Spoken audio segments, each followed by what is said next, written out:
여러분이 몰랐던 이슈 속 뒷이야기. 시크릿 저널, 지금 시작합니다. 이제는 좀 그만할 법도 한데 영탁의 뻔뻔한 행보는 거침없이 계속되고 있습니다. 다른 사람 이용해 자신의 욕구를 충족시키고 심지어는 나는 모른다로 일관하는 소름 끼치는 영탁의 두 얼굴. 지금부터 자세히 들여다보겠습니다. 2022 설대기획으로 편성된 KBS 여러분 고맙습니다 송혜가 31일 안방극장을 찾습니다. 장수 프로그램 전국 노래자랑을 지켜온 국민 MC 송혜를 위해 후배 가수들이 꾸미는 헌정 공연. 참으로 따뜻하고 거대한 무대에 출연하는 이들 또한 송혜의 인생 무대를 함께 꾸민다는 데 최고의 의미를 가질 텐데요. 특히 전국 노래자랑 출신이자 최고의 인기를 누리고 있는 정동원, 이찬원, 신유가 나이별 송혜 역할을 맡아 열연을 펼쳤습니다. 하지만 이 뜻깊은 무대에 어울리지 않는 출연자가 떡하니 자리하고 있어 충격을 더하고 있는데요. 음원 사재기 논란과 예천양조 갑질 논란 등으로 이미지 타격을 입은 영탁의 방송 출연을 두고 이미 시청자들의 의견이 분분한 상황. 일부 시청자들은 논란이 있어도 방송만 잘 나오네. 역시 어르신들 타깃이라 그냥 쓴다는 건가? 해결된 논란이 단 한 개도 없는데 내 눈을 의심했다. 결국엔 출연을 하는구나.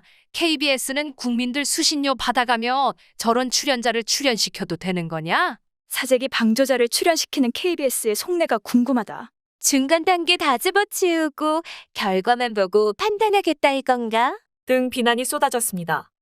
1988년 5월부터 35년 동안 변함없이 매주 일요일 낮 12시 10분을 책임졌던 국민 프로그램 전국 노래자랑. 영탁도 전국 노래자랑에 출연하며 지금의 싱어송라이터가 되었던 터라 출연자 리스트에 포함되었을 겁니다.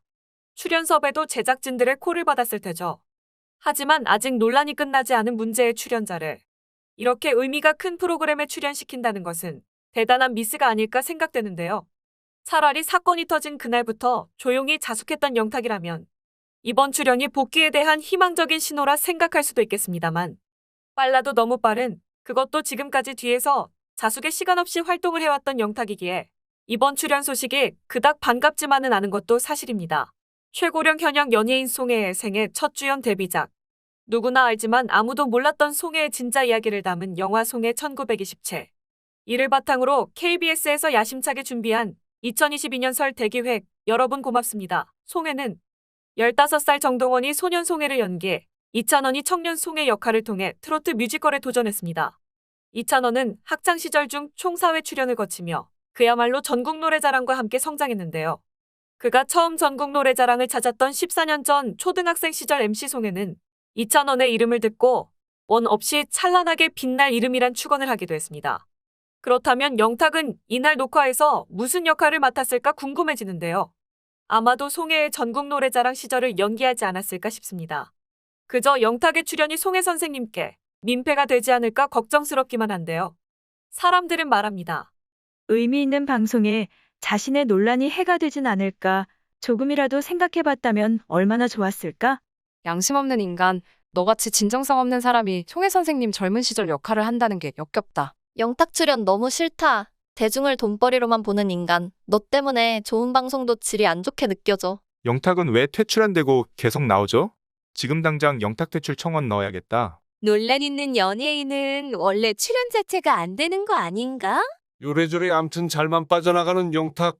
제발 그만 넣어라. 이게 너의 복귀 시작은 아니었으면 한다. 절대. 영탁의 출연 소식에 사람들의 시선도 불편함도 당연한 사실. 영탁 막걸리 사건이 터졌을 때도 음원 사재기 논란이 대중에게 알려졌을 때도 영탁은 이 모든 사건에 대해 한 번도 사과하지 않았습니다. 그저 자신을 응원하고 믿어주는 팬들에게만 정말 몰랐다며 믿어달라는 글을 올렸죠. 철저한 자기 방어, 팬들을 안심시키기 위한 매뉴얼처럼 쓰여진 입장문이었지. 대중을 향한 진심 담은 사과는 아니었습니다. 그리고 지금까지도 해결되지 않은 영탁의 카톡 증거, 너무나도 자연스러운 앞뒤 상황. 이건 누가 봐도 영탁이 사재기 사실을 알고 있었다는 걸 확인할 수 있는 대화들로 빼도 박도 못하는 상황인데 그런데도 영탁은 끝까지 뭐라고 하느냐. 이것이 불법 스트리밍 작업이라고는 조금도 생각하지 못했습니다. 라고 말하죠. 또 무명 시절부터 저를 위해 헌신해 오신 대표님이 오죽했으면 그렇게까지 하셨을까 하는 생각도 들었지만 솔직히 제 의견을 묻지 않고 진행된 일에 화가 난 것도 사실입니다. 그러나 한편으로는 제 가치관과 반하는 일이 진행되지 않아 오히려 다행이라고 생각했습니다. 이건 정말이지 영탁의 은큼한 속이 훤히 들여다보이는 대목이 아닐 수 없는데요. 의견을 묻지 않고 진행된 일에 화가 났다. 일이 진행되지 않아 오히려 다행이라고 생각했다. 여기서 알 수 있는 점은 사회적인 이슈가 되기 전부터 영탁은 이미 이 사실을 알고 있었다는 것. 이뤄지지 않았음에 다행이라고는 했지만 이렇게 사재기가 수면으로 떠오르고 나서야 그제야 한다는 말이 다행이라고. 물론 사람이기에 드러나지도 않은 일을 가지고 양심의 가책 운운하며 긁어부스럼을 만들고 싶진 않았겠죠. 하지만 영탁이 이미 알고 있었고 그것이 나쁜 일이라는 것도 이미 알고 있었다는 건 사실이지 않습니까? 거짓말을 하고 있으면서도 그게 거짓말인 줄 몰랐던 걸까요?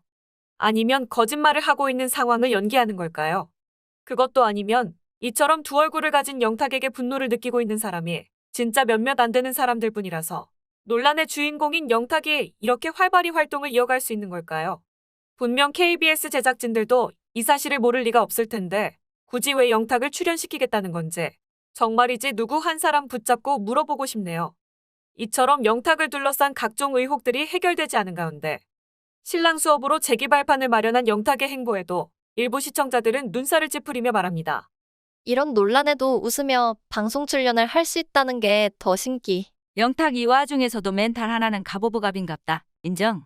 요즘 보는 프로그램 몇 안 되는데 저놈의 영탁 때문에 김준수, 김찬우까지 못 본다니 이건 아니지 않나요?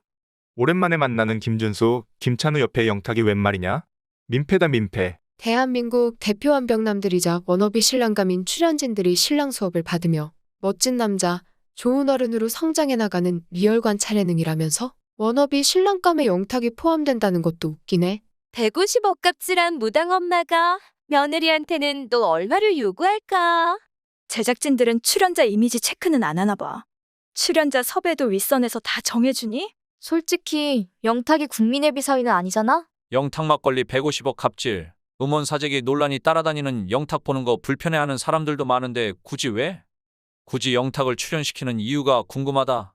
그냥 게스트도 아니고 리얼 관찰 프로그램에서 일상을 공개해야 하는 영탁이 얼마나 솔직한 모습을 보여줄지 안 봐도 비디오다. 보는 것만으로도 시청자들에게 불편함을 안겨주는 출연자는 일단 배제하는 게 제작진의 역할 아니었을까요? 시청률이며 프로그램 이미지에 도움이 안 되는 일을 왜 굳이 하려 하십니까? 등 비난을 쏟아냈습니다. 잘못에 대한 인정도 할 줄 모르고 사과도 반성도 할 줄 모르는 영탁의 뻔뻔한 행보. 언제까지 그렇게 아무 말 없이 어물쩍 넘어갈 건지. 제발 이제 여기서 그만 멈췄으면 좋겠네요. 이상 시크릿 저널이었습니다.